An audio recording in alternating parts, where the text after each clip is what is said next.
Hello and welcome to another shadowy episode of This Ain't No Game.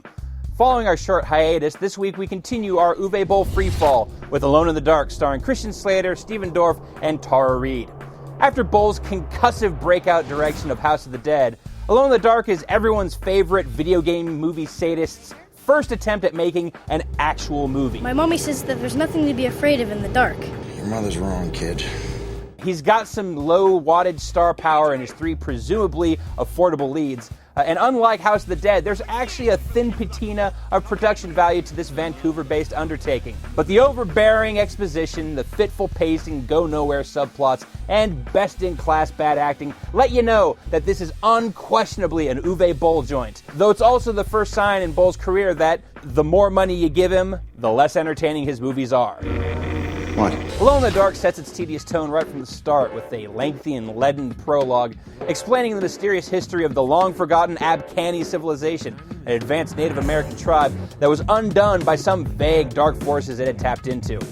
As it bludgeons the viewer with its seemingly unending wall of scrolling text, the movie also uses this opportunity to set up the evil Abkhani-based experiments that the antagonistic Dr. Hudgens performed at the orphanage where Edward Carnby, played with a scruffy blankness by Christian Slater, was raised, as well as the existence of Bureau 713, the paranormal government agency that Carnby previously worked for. I want to know what 713 knows You're about not it. 713 anymore, okay? That information's classified. For as much screen time as the movie spends trying to explain the nature of the Abkhani curse, be it through overlong prologue, invasive voiceovers, or nakedly expository dialogue, It says once you make it down here alive, you're already dead. it's never made particularly clear what the nature of the murky CG monsters that are marauding the streets and sound stages of Vancouver is. Doesn't make any sense. When Edward Carnby's not getting into hilariously choreographed fights with invincible henchmen, he's looking dumbfoundedly at Abkhani artifacts with his archaeologist girlfriend Tara Reid, This is Aileen Cedric. She's the assistant curator. who you could totally tell is like really super good at archaeology and really smart and stuff, because she totally keeps her hair in a no-nonsense ponytail and wears glasses for looking concerned at stuff through. She even knows that Newfoundland is a place, you guys. The thing is, they're all from different locations. Venezuela, Newfoundland, Alaska, and now this one's from Chile. While their performances aren't really notable either way, you could almost see the respectively whispery and barky performances of Christian Slater and Stephen Dorff working well in an alternate universe version of Alone in the Dark that was competently produced. There's no world, though, where Tara Reid is a believable archaeologist. In this one, she barely even registers as a person. Most of the movie's look is characterized by Uwe Boll's tendency to overlight everything, which is especially ironic considering that the movie is called Alone in the Dark. It really hammers home the cheap sound staginess of the whole production, and makes the random fleeting moments where the movie tries to suffocate you with flashy jump cuts and hard rockin' rock and roll music that rocks, such as this arbitrary gunfight, that much more jarring.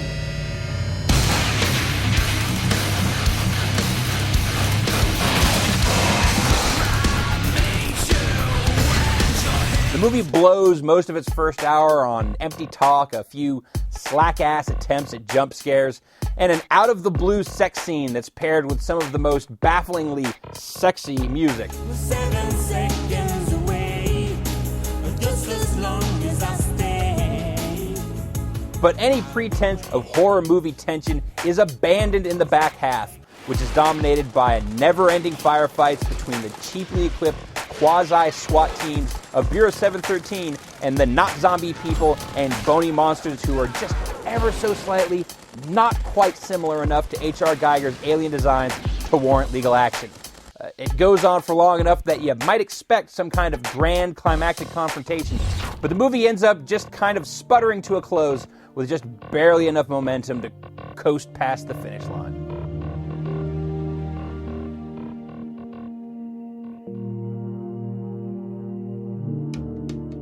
In the most basic terms, Alone in the Dark abides fairly faithfully by the source material. Aside from the modern-day setting, it still focuses on the paranormal detectivism of Edward Carnby and his confrontations with shadowy supernatural creatures. and the whole Abkhani mythology and Tara Reid's archaeologist character are pulled from 2001's Alone in the Dark, The New Nightmare. But when paired with the unmistakably poisonous touch of Uwe Boll, the end results are predictably unsuitable for fans of the games, the genre, or entertainment in general.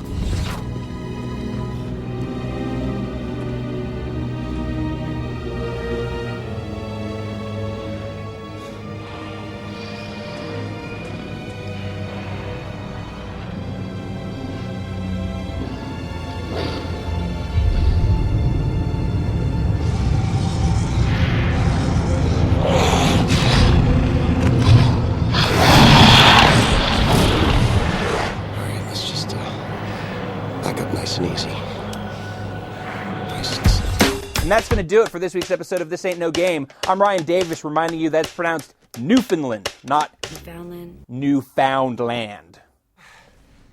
You asshole.